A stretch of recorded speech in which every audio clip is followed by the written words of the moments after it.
गुजरात के बोटाद में जहरीली शराब से 25 से ज्यादा लोगों की मौत, 40 से ज्यादा बीमार भी हुए। मुख्य आरोपी समेत 10 से ज्यादा गिरफ्तार हो चुके हैं। लेकिन गुजरात में शराबबंदी होने के बावजूद इस मामले से सरकार पर उठ रहे हैं सवाल। गुजरात के जहरीली शराब कांड में एबीपी न्यूज का खुलासा, शराब की सप्लाई अहमदाबाद से हो रही थी और शराब के नाम पर केमिकल मेथनॉल दिया जा रहा था। मेथनॉल जहरीला होता है, इसे पीकर आंखें खराब हो जाती हैं और मौत भी होती है। नेशनल हेराल्ड केस में कांग्रेस अध्यक्ष सोनिया गांधी से आज फिर पूछताछ हुई। प्रवर्तन निदेशालय कर रहा है पूरे मामले की जांच। सोनिया गांधी के साथ ये दूसरे दौर की पूछताछ है। इससे पहले राहुल गांधी से भी सवाल जवाब हो चुके हैं। सोनिया गांधी से पूछताछ के खिलाफ कांग्रेस के प्रदर्शन में आज राहुल गांधी भी उतरे। संसद के पास धरने पर बैठे पुलिस ने प्रदर्शन की इजाजत न होने का हवाला देकर राहुल गांधी को कुछ देर हिरासत में भी लिया। हिंदुस्तान की स्थिति है, पुलिस स्टेट है, वो तो सच्चाई है। मोदी जी राजा है, पुलिस स्टेट है। नेशनल हेराल्ड केस में सोनिया गांधी से पूछताछ के खिलाफ आज कांग्रेस कार्यकर्ताओं ने काले गुब्बारों के साथ भी प्रदर्शन किया। कांग्रेस के दफ्तर में सुबह से ही जुट गए कार्यकर्ता।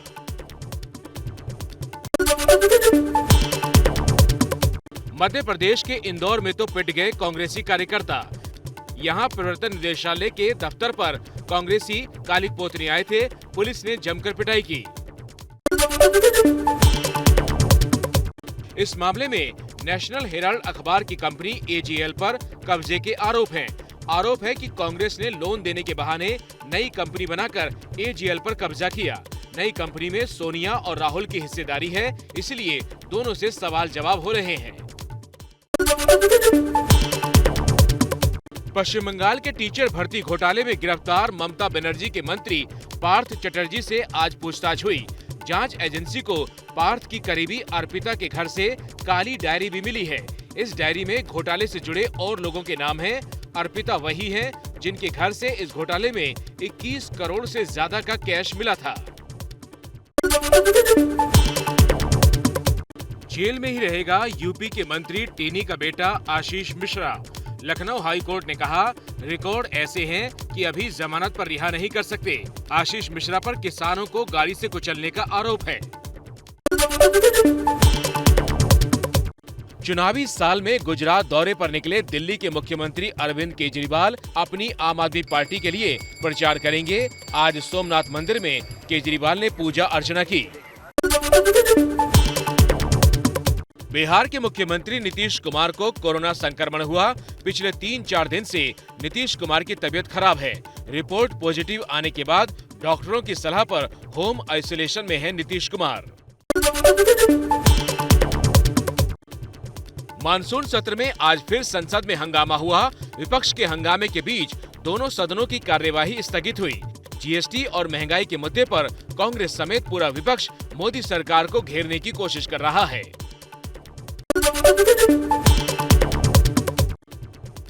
अपने बागियों के साथ बीजेपी पर भी बरसे उद्धव ठाकरे। शिवसेना के मुखपत्र सामना में उद्धव ठाकरे ने कहा, बागी पेड़ के सड़े हुए पत्तों जैसे हैं। बीजेपी पर निशाने में कहा, सिर्फ राजनीति के लिए बीजेपी का हिंदुत्व है। तमिलनाडु में विधानसभा स्पीकर के एक बयान पर राजनीतिक विवाद हो गया है। स्पीकर एम अप्पापू ने कहा, कैथोलिक चर्च के लोग ना होते तो तमिलनाडु भी बिहार जैसा बन जाता। सवाल उठे तो अब स्पीकर बोले, मैंने तो सिर्फ इतिहास के तथ्य सामने रखे थे। न्यूड फोटोशूट पर अभिनेता रणवीर की मुश्किलें बढ़ी। शिकायत मिलने के बाद मुंबई पुलिस ने अब केस भी दर्ज किया। अश्लीलता से जुड़ी कई धाराओं में मामला दर्ज किया गया है। यूपी में एक ट्रक सवार ने ट्रांसपोर्ट ऑफिस के 2 सिपाहियों को कुचला। दोनों की मौके पर मौत। सुल्तानपुर में चेकिंग के दौरान ट्रक वाले को रोका गया था। झारखंड के बाद अब बिहार में स्कूल में शुक्रवार की छुट्टी वाला विवाद सामने आया है। किशनगंज के स्कूल में शुक्रवार को छुट्टी और रविवार को पढ़ाई की गई तो हिंदू संगठनों ने विरोध जताया। यूपी के सोनभद्र में खदान के दौरान क्रेन गिरने के हादसे का वीडियो सामने आया है। मलबा हटाते वक्त क्रेन का संतुलन बिगड़ा और पहाड़ से नीचे गिर गई। इस हादसे में क्रेन के ड्राइवर और दूसरे स्टाफ की मौत हो गई।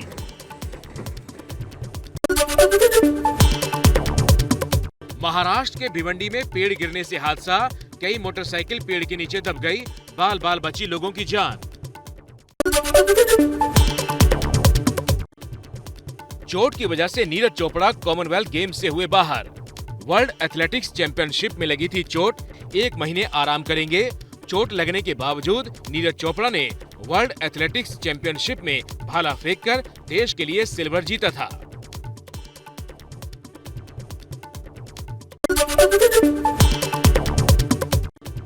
आज देश मना रहा है करगिल विजय दिवस।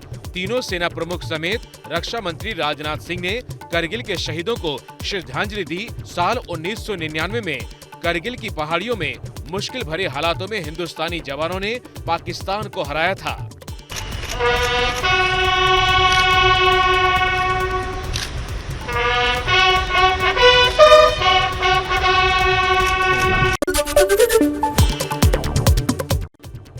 यूपी के सहारनपुर में देखी धार्मिक सौहार्द की मिसाल।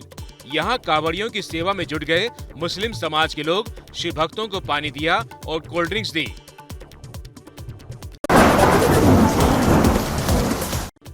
देश के कई राज्यों में आसमान से बरस रही है आफत। राजस्थान के जोधपुर और टोंक में बारिश से गलियों में आया सैलाब, कई गाड़ियां पानी में बही।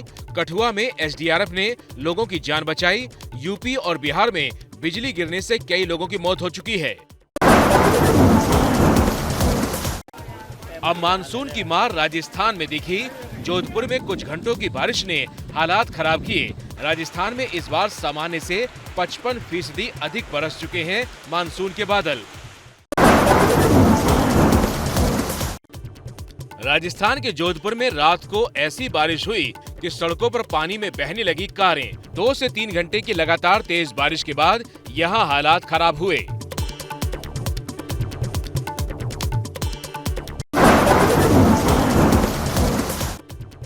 राजस्थान में कल शाम को बहुत तेज बारिश हुई। 2 घंटे की बारिश ने रिहायशी इलाकों में जल जमाव कर दिया। घर के अंदर खड़ी बाइक डूब गई। पार्किंग में खड़ी कार भी पानी में बर्बाद हो गई।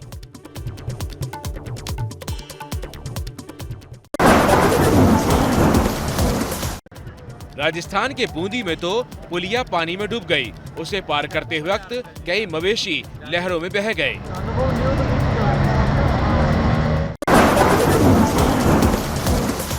जोधपुर में बारिश के बाद मची तबाही की और भी तस्वीरें आई हैं।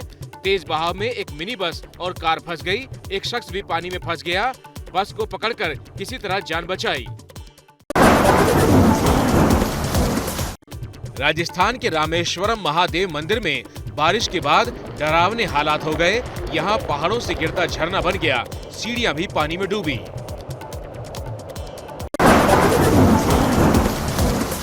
राजस्थान के अजमेर में बारिश के बीच देखा अजब मंजर।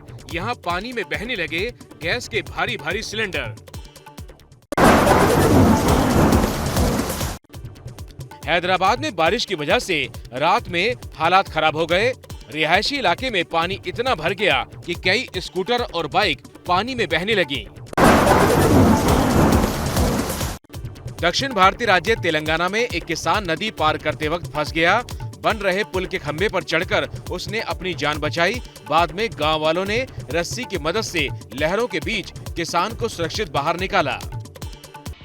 ये हैं शर्मा जी, जो रात का खाना और देश दुनिया की सुर्खियां दोनों लेते हैं सुमित अवस्थी के साथ। अब ये हैं इनके पड़ोसी बनर्जी साहब। मिष्टी दोई खाते खाते पूरा बंगाल जान लेते हैं सुमन दे के साथ। इनकी तरह आप भी देखें अपने फेवरेट न्यूज एंकर को एक ही ऐप पर और डाउनलोड कीजिए एबीपी लाइव ऐप अपने स्मार्ट टीवी पर।